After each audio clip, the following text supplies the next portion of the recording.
So we've got our inspiration of being able to plant herbs and some veggies together inside that bird cage. So what if we want to take it one step further about actually growing them from seed? Okay, don't get scared, just hang in there. We're going to show you how easy it is. Now, there are a few options. The first thing you need to do is identify what type of seed it is. So when you feel it, yeah, this is small seed, tomatoes, hundreds. Bigger seed, like beetroot, much bigger. Let's actually take a look at it. Okay. And this is going to be you identifying and how you're going to decide how to approach it. So you can see beetroot, much bigger. Let's open up these tomatoes here. And I'm going to just put them together. Okay, there we go. And have a look at this tomato seed. Much smaller, right. Okay, so if we're going to go throwing this into the garden, 90% of the time we're going to lose them. So what we're going to do today is we're going to sow these tomatoes, and I'm going to show you how to get it right.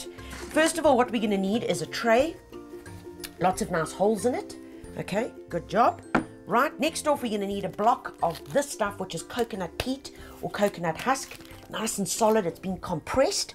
And what we do is, about 20 minutes earlier, all I did was added it into this bucket over here, poured in some water just to cover your block, and then this is what happens. Look at that, how it just sucks up the moisture. Gorgeous. And then, once it's done that, we just break it all up. It just breaks up so easily. See that? Fantastic. So our next step is just to crumble it in.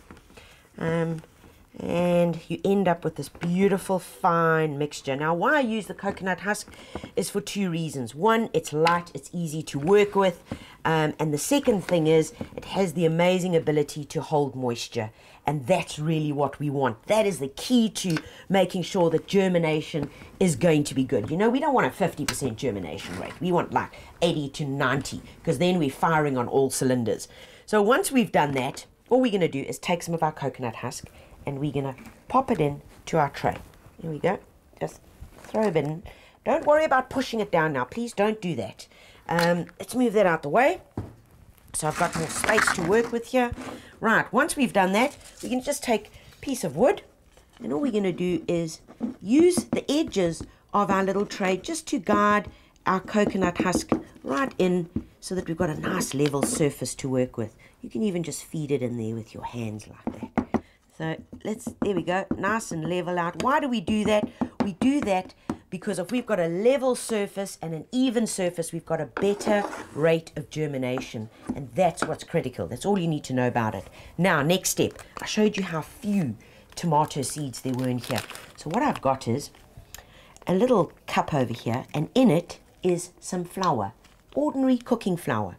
Now take my seeds, pop them in there. Make sure we got them all. There we go. Now, there they are. Little seeds mixed in with our flour. Now what we do is we mix it in.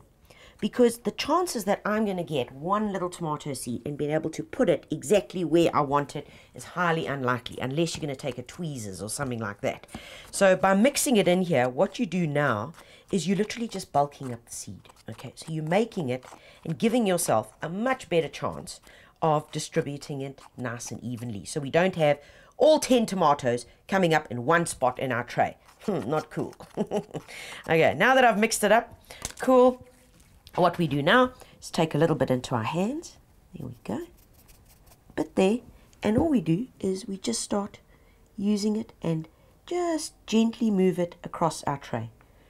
What I like about the flour or mealie meal that you can use or river sand is that you guaranteed an even exposure. Plus, it's so much easier to see it. So you know which area you've covered. I know I need to go back over here and do a bit more. Okay, hundreds, absolutely hundreds. Take your little piece of wood and you can just even it out like that. Bang, bang, bang, bang, bang, bang. Okay. Now, you can't even see the seed, okay, because it's all underneath here. Perfect. Next job, take some vermiculite.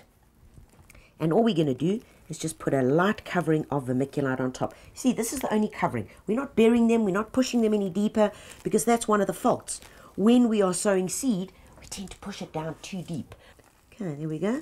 Don't worry if you think you're going too thick, because these seeds are perfect enough and the vermiculite is so light that they'll just simply push through it quite happily. Last bit, take our little plank and we give it a firm pushing down. Once again, using the edge as our guide.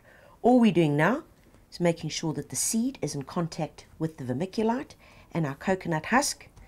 There we go.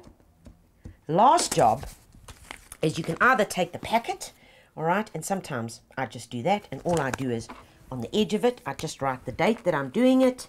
So we on the 7th today, I think. I pop that in there, and then I just use that, and there it is. And then I know exactly what I'm germinating here, because when you've got lots of seeds going on, it's like, oh, is this edible or not? What should I be doing with it? All right, now at this point, where you're going to put it, you're going to take this tray and you're going to put it in a well-lit area. Not direct sun, folks. Not hot afternoon sun. A good well-lit area. And you're going to make sure that you give it a good watering at least twice a day. A light watering. And you want to use a watering can to do that. So when they get to, and I want to just show you over here. This is a tray that we germinated about 2 weeks ago. When they start germinating and they're getting to this height, you can see the nice even distribution. You're then going to start feeding. Very important. Feed with something like Nutri-Feed. All you do is literally take a capful of it, pop it into your watering can, make sure it's well mixed, and then as you're watering, so you're feeding the plants, because now they need that energy. Right, from this point, when they get to what we call the 2-leaf stage. So let's get this baby out the way, and we're going to show you the next step, which is really simple and easy to do. So at that point, what you're going to do is take a little bit more of your coconut husk. We're going to pop it into our tray.